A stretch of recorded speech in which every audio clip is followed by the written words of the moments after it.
Hey guys, Zack here, and welcome back to another action figure review, and today we'll be taking a look at the Jurassic World Camp Cretaceous Savage Strike Plesiosaurus. This is actually a repaint of an existing figure that I was never able to get because it didn't really come out in my country, and right now if I want to buy it I have to pay like $69, which for this kind of figure, come on now, no. Scalpers, there's a special place in hell for those kind of people, but I digress. But on a more positive note, I think it's really cool that Mattel, like, for their Jurassic World line, they're not just making, like, dinosaur figures. They're making, figures of, like, extinct reptiles and whatnot. Of course, they have the Mosasaurus, but, that's been in Jurassic World. And, even the Plesiosaurus, like, it wasn't on screen, but, like, according to, like, not like behind the scenes, but like close up like promotional shots for the movie. The Plesiosaurus was actually on the island when the events of Jurassic World were being taken place, which is cool. But they're also making like more obscure figures like Scutosaurus and Postosuchus, which I think is really cool. Unfortunately, I don't have any of those figures because Mattel's distribution is just the best. It is just fantastic. And now if I want any of those figures, I'd have to pay like I think like $60 to $50, which yeah, no, again, scalpers, they suck eggs, but I digress. But yeah. I don't really have anything else to say, so let's just get right into this. So first, we'll take a look at the paint. And the painting on this figure, for the most part, isn't terrible. I like the colors here. Most of the body is this dark blue color with a brighter, like bluish grayish color for the underside, which I think looks nice. And since we're here, there is the scan code and the new Jurassic World logo, and some other legal information here for some reason, and some numbers and letters. I don't know why. Going to the head here, we can see that the eyes are painted green. Hang on, let me adjust the lighting for a second. There we go.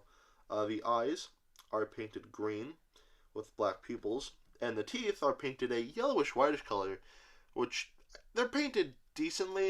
It could have been better, but they're painted alright. It's not my biggest issue with the teeth, however, but we'll get to that when we talk about the sculpt. So, yeah. Other than that, that's pretty much it for the painting on this figure. Not a whole lot to it. I mean, there are some, very minor, like, paint blemishes on this figure. But overall, it's not the worst thing ever. I like the colors here. The paint is decently applied, and yeah, it's just a nice looking paint job overall. So the painting on this figure, I'd say gets a pass. Now we'll take a look at the articulation, and the articulation on this figure is pretty average for a Savage Strike figure. So of course the jaw here is on a hinge, so it can close and open greater than 90 degrees. That is just ridiculous looking. The head can look up and down and rotate 360. The neck here can move upwards like so and downwards like so. The tail here is on a hinge, which they didn't need to do, but that is greatly appreciated. And there's a button here. So if you push that, you get this really cool flapping motion. And I like that. It's nothing like crazy, but it's still cool. It actually reminds me of the original Kenner Jurassic Park Pteranodon figure. So, yeah, it's a neat little feature. I like it. So, yeah. I wish the mechanism was a little tighter, but, for what it is, it's still very nice. So, yeah. Anyway, that is pretty much it for the articulation on this figure. And the articulation on this figure is pretty average. I could have done without the jaw joint, but other than that, though, like, everything else is good. I like it.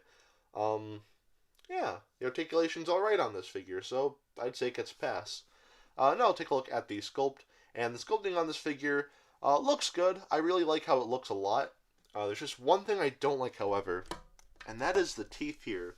Because the teeth here, they look like they're very rounded off, and it just doesn't look good. I get that they're small, but at the same time, like, I feel like the only reason why the teeth are sculpted like this is because of this articulation in the jaw here. So if you were to get rid of this hinge in the jaw and just like sculpt the mouth regularly and just make like proper looking teeth, I think that'd look really nice.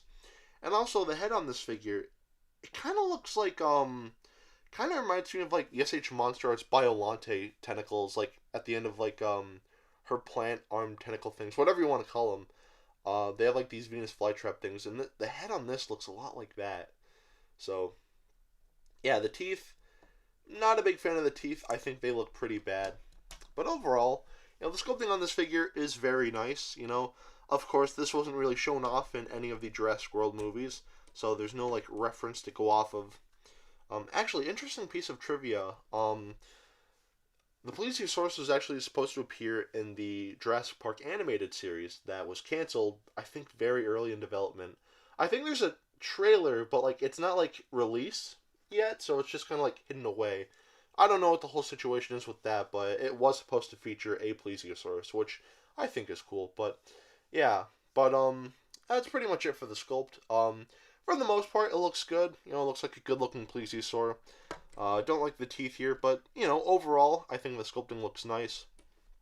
So yeah, the sculpting looks nice. So I'd say this is like 3/4 of a pass. Not a full pass because these teeth really bug the hell out of me, but still, it looks alright. So, yeah, 3/4 of a pass this figure gets. As far as the sculpt, of course.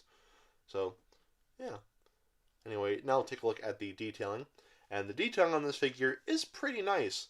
Really reminds me of like a dolphin or like a whale or something like that. Which is fitting because this is a marine reptile. Because like all like the creases and everything like that look very nice, very nicely defined there. Like on the head. The head is detailed alright. And that is the inside of the mouth.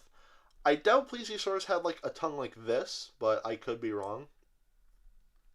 But yeah, just like a lot of really nice detailing, like all the creases and everything like that. Look very nicely defined, and I do like it a lot. A lot of nice musculature in the neck here as well. And even the limbs here have a lot of really nice detailing. It's pretty decently defined. It could have been a little better, but honestly, it is not the end of the world. The tail here has some really nice detailing as well. And yeah, that's pretty much it for the detailing on this figure. The detailing on this figure is pretty nice, It could be a little better in some spots, but overall, the detail on this figure is really, really good. So the detailing here, I'd say gets a pass. So, at the end of the day, should you get this? I'd say yeah. This is a fun little Plesiosaurus figure. It's not like super impressive or anything like that, but as far as like a little Savage Strike figure, it's not that bad, if I'm being honest.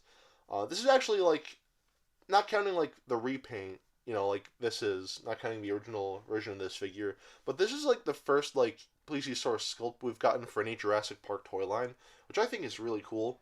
I know back in like the 90s, there were like these die-cast figures, and they made a Plesiosaurus of that. But like as far as like proper figures like this go, this is the first, and I think this is a pretty good figure. Not like super incredible or anything like that, but it's like a little Plesiosaurus. It's a fun little Plesiosaurus figure. I like it. I like it a lot. When I was a kid, I like to have like little Plesiosaurus figures like this because like I'd go in my living room and I'd just throw like pillows and like blankets all over the place, and I'd just pretend that was like an ocean, like like a seabed, and I just have like this little mosasaurus just swimming around it. I always thought that was just like really cool. So when I was holding this figure, like after I got out of the box, I kind of got that vibe, just like holding it, getting like that feeling I had when I was a kid. So yeah, this is a pretty nice little mosasaur, pretty nice little Plesiosaurus figure. This is probably something I would have loved as a kid, but yeah. So if you're buying this for a kid, I'm sure they'd love it, and even if you're a collector, this is still not a bad figure at all. Unfortunately, if you try to pose it with like the neck in the air, oh, I guess it just kind of bounced like that.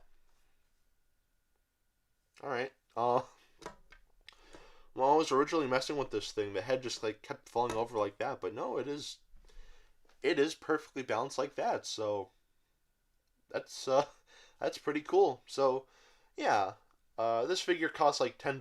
I bought it at Walmart yesterday, as of me recording this, and yeah, the price tag isn't too bad. And overall, this is just not a bad little figure. I like it. I like it a lot. So yeah. Anyway, now we'll do some size comparisons. I don't have any other like marine reptiles besides the Mosasaurus, but I'll be honest, that's a little too big. But here's the Attack Pack Alioramus. Here is the Attack Pack Troodon. Here is the Savage Strike Tiger Raptor. And of course, here this figure is with Dr. Billy Grant. I'll just move the Plesiosaurus here. And some hand sanitizer. I think Dr. Billy Grant and the Plesiosaurus scale pretty decently. I'd make them. I keep wanting to say Mosasaurus. I'm so sorry. I'd make the Plesiosaurus a little smaller, maybe like that as far as scale goes, but it doesn't look terrible overall. I don't hate it. So, yeah, there they are. And yeah. Anyway, that is it for today. Have a great rest of your week, and I will see you in the next video. Peace, Zack out.